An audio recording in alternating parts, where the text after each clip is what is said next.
মুস্তাফিজুর রহমান উনি খুব ভালো আজকে বল করছিল।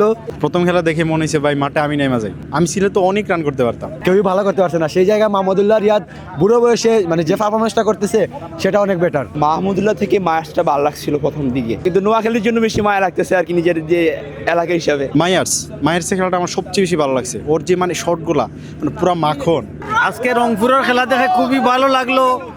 মায়ার্সের ব্যাটিং দেখে অত্যন্ত ভালো লাগছে এবং ডেভিড মেলানের ব্যাটিং, সর্বশেষে মাহমুদুল্লাহ এবং খুশরিল শাহের ব্যাটিং দেখে অত্যন্ত ভালো লাগছে। আজকের খেলায় আসা সার্থক হয়েছে, অনেক ভালো লাগছে।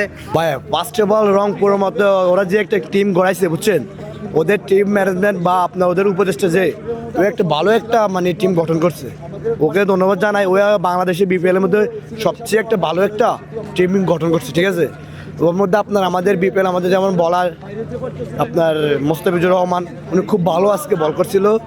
সেকেন্ড তো আমাদের নাহিদ রানা, ওরও খুব ভালো লাগছিল বুঝছেন। মাহমুদুল্লাহ মায়ার্সের খেল খুব ভালো লাগছে ভাইয়া, ওরা অনেক ভালো খেলছিল। মাহমুদুল্লাহ থেকে মায়ার্সটা ভালো লাগছিল প্রথম দিকে, কিন্তু মাঝখান দিকে আবার আপনার তাহিদ হৃদয় বুঝতেছি না, ওরা তো মোটামুটি ভালো লেভেলে, কিন্তু কেন জানি এই অবস্থা হয়ে গেছে তা বুঝতেছি না। মায়ার্স আর মাহমুদুল্লাহ খুব ভালো খেলছে ওরা। আর রংপুর তো জয়ের পর জয়, হ্যাঁ ভালোই লাগতেছিল রংপুরের জয়টা, কিন্তু নোয়াখালীর জন্য বেশি মায়া লাগতেছে আর কি, নিজের যে এলাকা হিসাবে। টিম ম্যানেজমেন্টের কারণে তাদের প্লেয়ার কেনার যে একটা অবস্থা, এই জিনিসটা খুব খারাপ হয়েছে। আমাদের দু একটা ভালো প্লেয়ার নেওয়া দরকার ছিল। আসলে ভালো লাগছে, আমরা মৌলভীবাজার থেকে আসছি গাড়ি রিজার্ভ করে, সময়ের স্বল্পতার কারণে আমরা প্রথম ম্যাচ দেখতে পারিনি, তার দ্বিতীয় ম্যাচ দেখছি, এনজয় করছি, খুবই ভালো লাগছে। আবার এই সিজনের আশা করি চ্যাম্পিয়ন রংপুরই হবে, ওরা তো গ্লোবাল চ্যাম্পিয়নশিপের চ্যাম্পিয়ন, আবার বিপিএল এর টানা চ্যাম্পিয়ন, আবারও এবারও যাতে বিজয় থাকে, চ্যাম্পিয়ন থাকে এই বছরই রইল। বর্তমানে ফিনিশিং এর জায়গাতে যতটা প্লেয়ার আসছে বাংলাদেশের একটা সবগুলোতেই পরীক্ষা নিরীক্ষা চলছে, কেউই ভালো করতে পারছে না। সেই জায়গায় মাহমুদুল্লাহ রিয়াদ বুড়ো বয়সে যে পারফরমেন্সটা করতেছে সেটা অনেক বেটার। কাইল মায়ার্সের 50 আসলে খুবই ভালো লাগছে, উপভোগ করেছি দারুণ। আমরা এপাশে টিকিট পাইনি, আমরা গ্রিন হিল এরিয়া থেকে দেখছি, অনেকটাই ভালো লাগছে। প্রথমে যখন খেলা শুরু হয়েছে, প্রথম খেলাটা যখন দেখছি, প্রথম খেলা দেখে মনে হয়েছে ভাই মাঠে আমি নেমে যাই, এরকম একটা অবস্থা হয়েছে। যখন মাঠে রেখে দেখি যে নোয়াখালীর 66 না 67 টার্গেট, এই টার্গেট দেখে তো একদম মাথা নষ্ট হয়ে গেছে।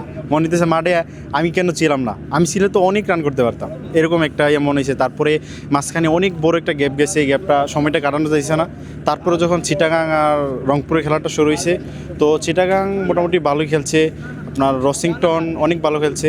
তারপর যখন আবার রংপুর যখন ব্যাট করে তখন সবচেয়ে ভালো খেলছে সবচেয়ে ভালো খেলছে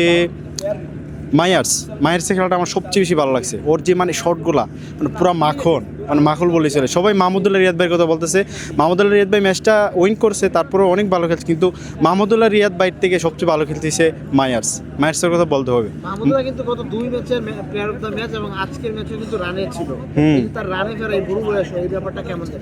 ওই ব্যাপারটা অনেক ভালো লাগছে মাহমুদুল্লাহ রিয়াদ ভাইয়ের এরকম রানগুলা। আমরা চাই মাহমুদুল্লাহ রিয়াদ ভাই আবারও বাংলাদেশ জাতীয় ক্রিকেট টিম আবার ঢুকুক, ওনার যে পারফরমেন্স অনেক ভালো, ওনাকে চাই আবার ওনার জাতীয় দলে নেওয়া হোক, কারণ ওনার পারফরমেন্স অনেক ভালো। কারণ আজকে যে খেলা দেখলাম, ওনার খেলা তো অনেক জোস।